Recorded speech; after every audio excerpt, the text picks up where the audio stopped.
Hi friends, இது உங்கள் AK academy. எனக்கு நம்ம என்ன பார்க்க போகிறோம்னா ஆர்ஆர்பி ரிலேட்டடில் உள்ள இம்பார்ட்டன்ட் கரண்ட் அஃபேர்ஸ் தான். 1 இயர் கரண்ட் அஃபேர்ஸ் தான் பார்க்க போகிறோம். ரொம்ப இம்பார்ட்டன்ட் தான் பார்க்க போகிறோம். உங்களுக்கு ரொம்ப யூஸ்ஃபுல்லாக இருக்கும்னு நினைக்கிறேன். உங்கள் ஃப்ரெண்ட்ஸும் ஷேர் பண்ணுங்கள். நம்ம சேனலை சப்ஸ்கிரைப் பண்ணிக்கோங்க. ஃபஸ்ட்டு கொஸ்டின், துர்கே சாரண்யா விலங்கியல் பூங்கா வந்து எந்த மாநிலத்தில் உள்ளது? இமாச்சல் பிரதேஷ். இது வந்து ஸ்டாட்டிக் ஜிகேக்கும் கேட்கலாம், ஸோ பார்த்து வச்சுக்கோங்க. இந்தியாவின் முதல் உயிரி உற்பத்தி நிறுவனம் எங்கு தொடங்கப்பட்டதுன்னா பஞ்சாப் மொஹாலி. அடுத்தது, இந்தியாவின் ரயில்வே டிக்கெட் முன்பதிவு காலம் 120 நாளிலிருந்து எத்தனை நாட்களாக குறைக்கப்பட்டிருக்குது அப்படின்னு கேட்டிருக்காங்க. 60 நாட்களாக குறைக்கப்பட்டது. அடுத்தது, இந்தியாவின் தேசிய பெரிய சூரிய தொலைநோக்கி எங்கு நிறுவப்பட்டதுன்னா லடாக். அடுத்தது, பந்தேக்கர் புலிகள் சரணாலயம் எந்த மாநிலத்தில் உள்ளதுன்னு கேட்டிருக்காங்க. மத்திய பிரதேஷ்.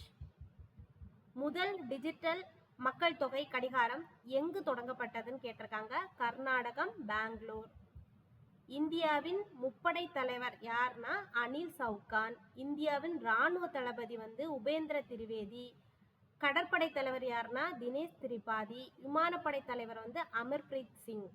அடுத்தது, உலகின் மிகப்பெரிய மகாத்மா காந்தி சிலை எங்கு அமைக்கப்படும்னா தெலுங்கானா, ஹைதராபாத். இந்தியாவின் முதல் நீருக்கடியில் உள்ள மெட்ரோ எங்கு இருக்கிறதுனா கொல்கத்தா. இந்தியாவின் முதல் ஓட்டுநர் இல்லாத மெட்ரோ எங்க இருக்குன்னா டெல்லி. இந்தியாவின் முதல் அரசியல் அமைப்பு அருங்காட்சியகம் வந்து எங்கு நிறுவப்பட்டிருக்குன்னா ஹரியானா, சோனிபட்டில் தான். ஃப்ரெண்ட்ஸ், இதுக்கு அடுத்த வீடியோ வந்து நெக்ஸ்ட் பார்ட்டில் உங்களை அப்லோட் பண்ணுறேன். இது வந்து அப்கமிங் வரக்கூடிய எல்லா கவர்மெண்ட் எக்ஸாமுக்கும் யூஸ் ஆகும். 1 இயர் கரண்ட் அஃபேர்ஸ் தான். Okay friends, thank you.